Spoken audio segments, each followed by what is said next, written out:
लुबनान का सबसे मालदार आदमी एमल अल-बस्तानी था। उसने अपने लिए एक खूबसूरत इलाके में, जो कि बैरूत के साहिल पर था, कब्र बनवाई कि मरने के बाद मुझे इस कब्र में दफन किया जाए। उसके पास अपना जाती जहाज था और जब धमाका हुआ तो वह जहाज समेत समंदर में डूब गया। लाखों डॉलर खर्च करने के बाद उसके जहाज का पता तो चल गया, लेकिन लाश नहीं मिली जिसे उस कब्र में दफन किया जाए जो उसने अपने लिए बनवाई थी। बरतानिया का एक बहुत ज्यादा मालदार आदमी, एक यहूदी रूथ टशलर था। वो इतना दौलतमंद था कि कभी कभी हुकूमत उससे कर्ज लेती थी।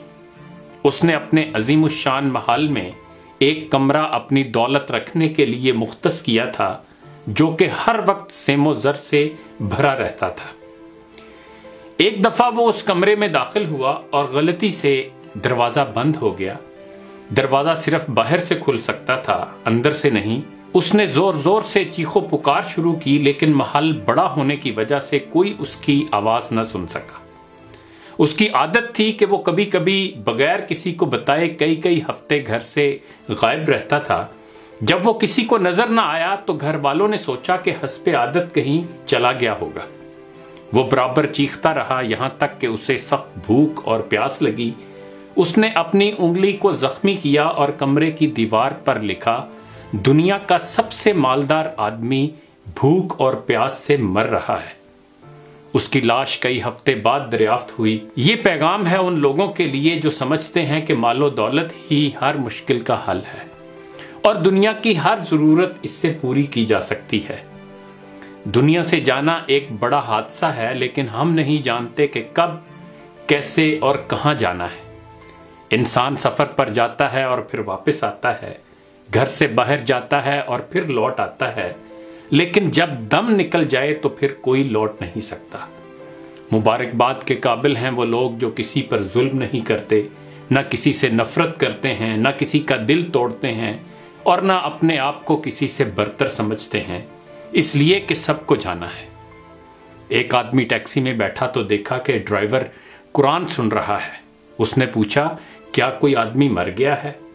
उस टैक्सी ड्राइवर ने जवाब में कहा कि हाँ, हमारे दिल मर चुके हैं। कैदी इसलिए कुरान मांगता है कि कैदे तन्हाई में उसका साथी बने। मरीज अस्पताल में इसलिए कुरान मांगता है ताकि अल्लाह उसके मर्ज को दूर करे।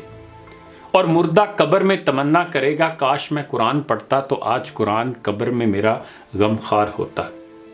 आज ना हम कैदी हैं, ना मरीज हैं और ना मरे हुए हैं कि कब्र में कुरान की तमन्ना करें।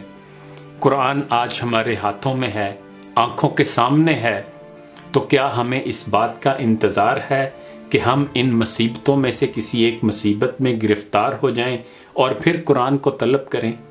अभी वक्त है। आइए दुआ करें कि अल्लाह कुरान को हमारे दिलों की बहार, हमारे सीनों का नूर, हमारे अयूब का पर्दापोश, हमारे नफूस का मददगार, हमारी कब्र का साथी और रोज़े महशर में हमारा सिफारिशी बना दीजिए। ऐ अल्लाह हमें कुरान के हकूक अदा करने की तौफीक अता फरमा दीजिए। इकबाल ने भी हमें झंझोड़ने की कोशिश की थी।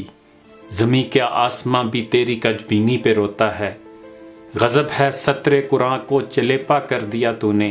सुबह से गर किया तौहीद का दावा तो क्या हासिल, बनाया है बुते पंदार को अपना खुदा तूने।